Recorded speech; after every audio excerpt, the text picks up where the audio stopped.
Hello there. So in this tutorial I'm going to be answering this word processing question. It is here, number 3, designed for advanced level subsidiary ICT, and it was selected from a random book, and here is the approach to it. Okay, question A: using a word process application, load a file JXTCOMP.doc, save it as computer storage in your folder bearing your names. Okay, so let me first identify the folder JXT. Now in advanced level, at times students use support folders. The support folder is an already designed file bearing the information you may need for a certain question. JXTCOMP, I think it's this one. So I'm going to load this. I'm going to copy.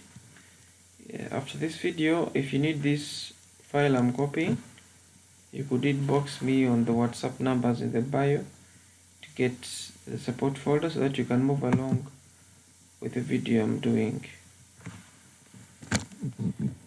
Now I could rename this Mark Kasozi because it's going to bear the file JXT. So if I load it here, just right click, paste, and then rename. Let me check the renaming. Save it as computer storage. Okay, so right click. Before I open it, I rename it immediately. You don't tamper with the shortcut, just rename your file. It's highlighted in blue, so you just go straight to the keyboard and type computer storage. Rename it as computer storage. Is it computer storage? Yes. Okay, so I open it. Here we are, it's open, and I've renamed it and I've loaded it to my folder. This is the file JXTCOMP. Renamed it to computer storage. Be mindful about the steps I've followed to load this into my folder and rename it. Okay, I had to question the next question. Copy this work and paste it onto page 2 of your document and take the following instructions. So they need me to copy this work to page 2. Okay, let me first close this. As well. Okay, copy the work to page 2. So you just highlight the entire work, or you can use the shortcut Ctrl+A to highlight all your work, and then Ctrl+C to copy. Click at the end of your work, insert blank page. So blank page is going to be created. So just click at the blank page, Ctrl+V, or you can right click and select paste. So my work is on 2 pages. Page 1 is on top and page 2 is here. Okay, whenever you copy your work to a new page, it's always incumbent of you to make changes on the second page, the duplicate page. In most cases, the changes are not made on the original, like this one. The changes are made on the duplicate page, the one you've just made. So most of the questions I'm going to do are going to be forwarded onto the second page. Okay, on to question number 3. Question number 3. Center, bold, capitalize the title, document, font size 18.5, etc. Before I go to the shadow, they're telling me to center, bold, capitalize. That is easily done by highlighting your heading. So you mind what you're formatting. I'm formatting the second page, not the first page. I'm going to highlight this highlight this, center, under home, bold, what else, 18.5. So we type 18.5 manually because 18.5 by default is not there. So I type 18.5, click into my title, it's going to change. Capitalize means capital letters, select capital letters from here. Okay, it's here. 6pt shadow text border surrounding it. A 6pt shadow text border. So before I put a 6pt shadow text border, I could first ensure that this heading is covered in an outside border. That is one. And then I could look for borders under design, and then borders are here. Select 6pt and shadow. They want 6pt, then shadow. But I don't use a page border here. I'm going to just go to borders so that it could apply to my heading only. Borders, it is 6pt, and then shadow. Shadow is here. Okay, click OK, and the heading is going to have, sorry, there's a mistake there. Back to the borders, select the borders, it is shadow, then 6pt, apply to text. Okay, 6pt and shadow, apply to text. Okay, this is the border that is surrounding my heading. Now I can decide to remove the other border and then I remain with only the border I've just put. I could just go back to home and I could decide to erase this border if at all I don't want it. It's I could select no border so that I remain with the border that I want. Next question, change the font style of the whole text to Tahoma size 11 on the pasted work. Okay, even if on the pasted work is not there, we're supposed to change this work in the duplicate page to Tahoma size 11. So highlight, go and look for Tahoma, you type it, if I even complete, it's already there, press enter, Tahoma is going to be selected, and then select size 11. Okay, next up, use a word generated formula to calculate the amount and the total amounts for the quantity bought, price and amounts. So I'm going to just use a formula in my table here to add up. So I'm going to get the total by adding all these on top by clicking at this box. Then you select layout, go to formula, it is sum above, sum of these values above. Click OK, you get your correct answer. So if you add all these values from 250 to 120, the answer is 965. Now same applies to this. Click at the box, formula, then there is sum above. Click OK. So the answer is going to be got. Now same applies to the amount. You are budgeting in amount. Now amount, it's going to change. It's no longer sum above. If you click at amount here, you go back to the formula. It's putting equals sum left. You're trying to get the amount of quantity and price. Quantity, price. What's the amount? So I think I'm going to just multiply quantity, then price. I get the amount. So instead of sum, I can use product. So I type product instead of sum. Click OK. Get the answer. Same applies to this. Product instead of sum. For amount, I'm multiplying it, so I'm typing product. It's quantity times price. Click OK. Same applies to this. First go back to this answer here, see whether that's okay. Okay, it's product left, not above. Product left, because I am getting the product on my left. Product onto my left.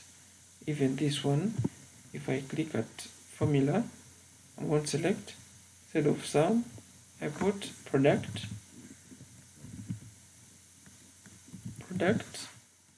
then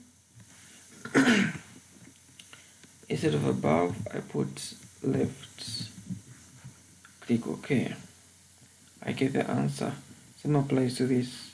Go back to formula. It's also product, left. Because I'm getting the product of the left, of the values on the left.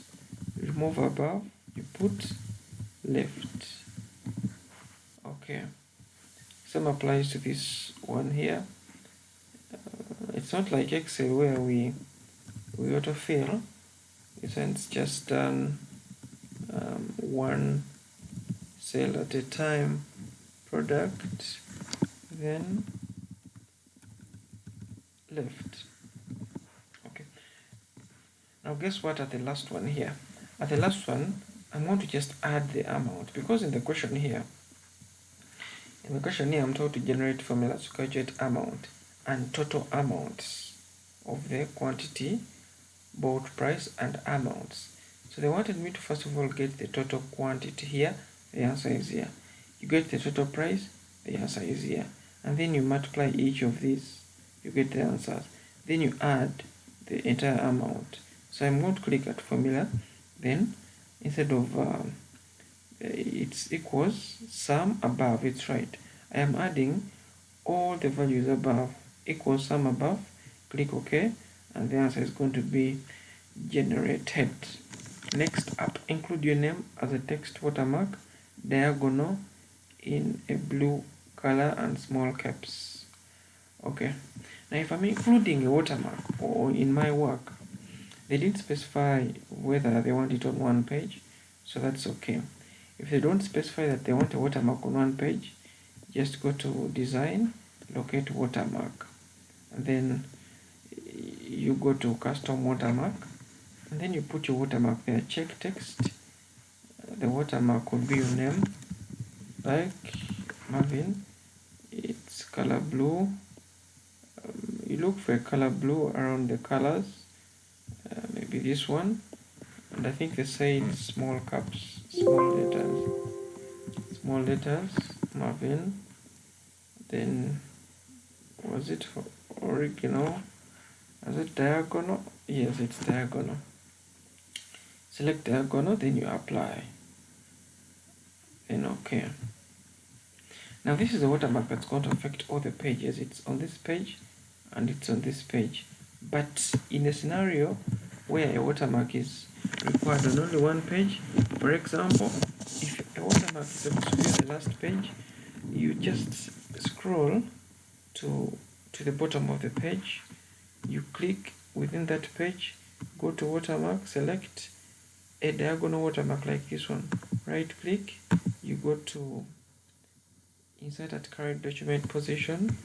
It's going to be at the page you want. You see it's on the last page and it's onto this page, so you could just edit this watermark. I could just edit it by right clicking at a letter in the watermark. You don't right click here, but you right click at a letter in a watermark, then you go to edit text. So instead of confidential, you can put your name there as a watermark. So the watermark is going to only affect the second page, not the original page. That's good. I can go with that. Next, include the 3D 6pt page border only on page 1. I'm going to include a border only on page 1, and the border is 3D 6pt. So if I'm including a border on only page 1, you just click at the page first. This is the page 1, the original page. Now you see there are questions that are pushing you to go and make changes on page 1, like this question. They're telling us to include a 3D 6pt page border only on page 1, only on page 1. So just go to your page 1 and include the border there. Click at page 1, select borders under design. Borders are here. It is 3D and it is 6pt. but it's only on page 1. So here, under apply to, you select this section, first page only. If you leave it at whole document, it means the border is going to affect the whole document. But remember, the question wants us to put it at only page 1. So after selecting 3D, then 6PT, you can click at this section, first page only, click OK. So let's see whether the border is only affecting page 1. Yes, it is. That's how it's done. Next up, apply preset rainbow background color. Apply a preset rainbow background color. Now for the preset, we have not been specified on where to put the preset rainbow background color, but I'll put on only page 2, the duplicate.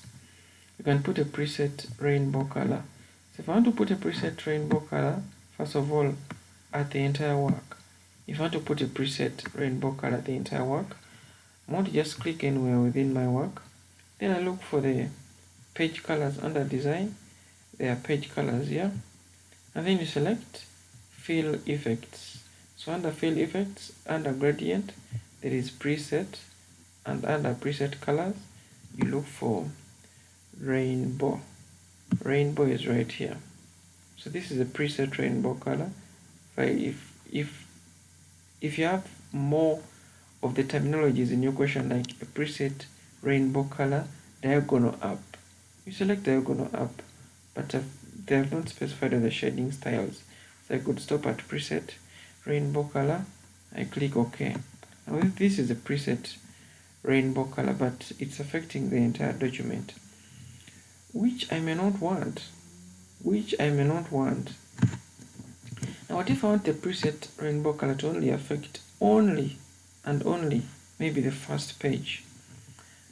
If I want the preset rainbow color to affect only the first page, now I could just go to insert and then I draw a shape. I can draw a shape like this one. I can draw a shape covering my work like this.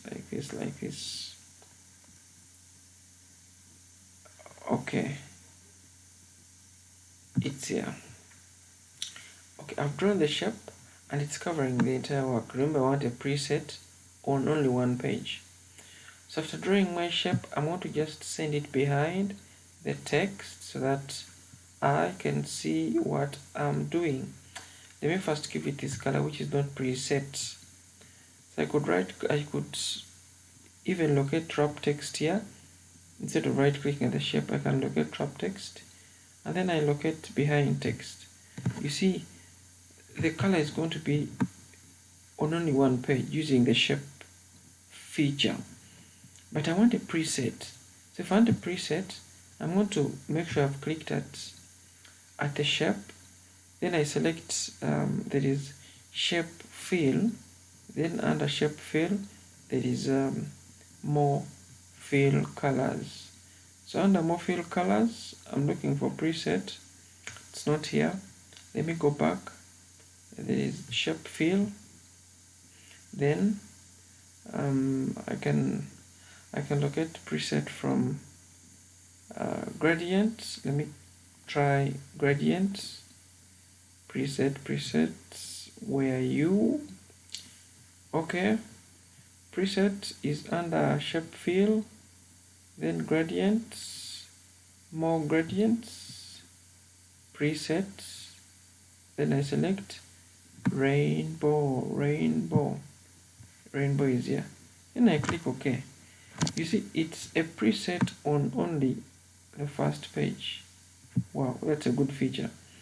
I could even try to extend the preset to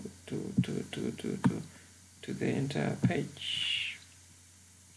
I'm just extending the shape to the entire page so that my entire page can have a preset color.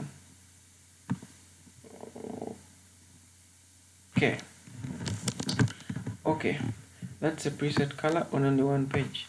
If at all it is what you want, it's a good feature there. Okay, then drop cap every first letter in each paragraph with indent 0.5. Drop cap every first letter in each paragraph. So I want to go back to the duplicate so that I drop cap each and every letter that makes a paragraph. Highlight the first letter, S, hold Control, highlight the next letter, B, hold Control, highlight the last letter, A, that makes a paragraph. Then you release Control. We look for drop cap, it's under Insert, drop cap is right here. Under drop cap options, you look for dropped, and the distance should be 0.5. Click OK. They didn't specify the line to drop, so I'm just putting 0.5. Click OK. Click OK. Okay, that's a drop cap that was required, and 0.5 as a measurement.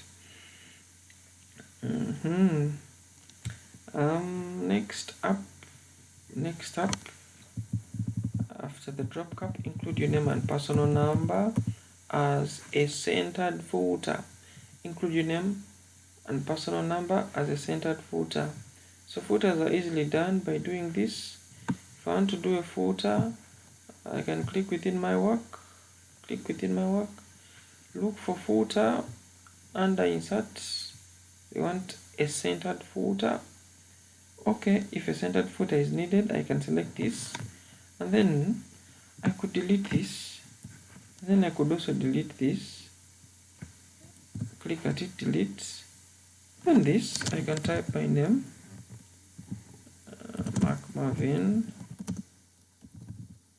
So it's a footer in the center of my page. If I close, the footer is going to be in the center of my page. That's how I put a footer in the center of my page. It's called a centered footer. Then next, include page numbers in the format page X of Y in the header. Include page numbers in the format X of Y, but in your header. So if I want to do X of Y, but in my header, I want to go to Insert. I look for page numbers, and then instead of a page number being on the bottom, I can put it on the top, because the question wanted me to put it in the header. You get. I want to just scroll, look for X of Y, X of Y, X of Y. It's here. X of Y. Click OK. You see, I'm putting X of Y, but I'm receiving 2 of 2. I need X of Y, not 2 of 2. So if I need letters instead of 2 of 2, I could do this. I could go back to Insert, then I want to select page numbers. I want to format them. Instead of numbers, I make them letters. Start at X, because I want X of Y. Start at X. Click OK, and we should be able to see the change. The change is it's Y of 2. Let me first close the header section so that I see the first header on top. Now my header is hidden because of this shape. Let me put this shape down. Put the shape down. Yes. So I can double click here so that I change the 2 to X of Y. I put Y, capital Y. Okay. So after putting a capital Y, then I scroll. It's already changed here. If I create another page, the other one is X of Y, this one is Y of Y, the next one could be Z of Y. Okay, that's how you put X of Y in a document. So close. That's how it's done. Next up, one of the last questions. Draw a rounded rectangle below the table and text that reads, "Technology is wonderful." A rounded rectangle. Now a rounded rectangle below the table. Back to the duplicates. Duplicates. Okay. Click at the end. Look for a round rectangle. Under Shapes in the Insert tab. Then Shapes. A rounded rectangle. It's here. It's a rectangle, but it's just having the curves at the sides or at the corners. Click at it. you draw something like this. Okay, this is a rounded rectangle, but they need text in it, and the text is technology is wonderful, bold, center, size 20. So if I want to put the text here, right click in the rounded rectangle, click at add text. You add the text they want. The text they want is technology is wonderful. Okay, it should be bold, centered, with size 20. We know this. We can highlight. Center 20 is here, center is here, bold is here. That's how it's done. So it's a rounded rectangle with the text that is needed. That's how it is done. And lastly, save your work and make a print out of 2 pages. Save your work. Ctrl S, Ctrl S. It is saved here. Ctrl S, the work is saved. And make a printout. So I'm having my printer here. I'm going to just go to File. Let me first scroll to the top, to the top, to the top. Click at File. Then I locate Print. Print, print, print. So this is my work, and 2 pages are required to be printed. So under Printer, I select a printer I want. There's a printer Canon IR, something like that. So it depends on the printer you're having. My printer is just ready to print the 2 pages. So I'll just command the print, the copies are 1. I'll just command the print so that I receive the 2 pages printed as hard copies. Okay, that's how the question is done. That's how the question is done. And this has been a word processor tutorial for Senior 5 and Senior 6. Feel free to ask for this file, JXTCOMP.toc. I can send it to you, then you do these questions as required. Okay, you could DM the numbers in the bio so that you receive the files you need. Okay, that's all for the tutorial. Thanks for the view. Thanks for the subscription. More videos to come. A nice time.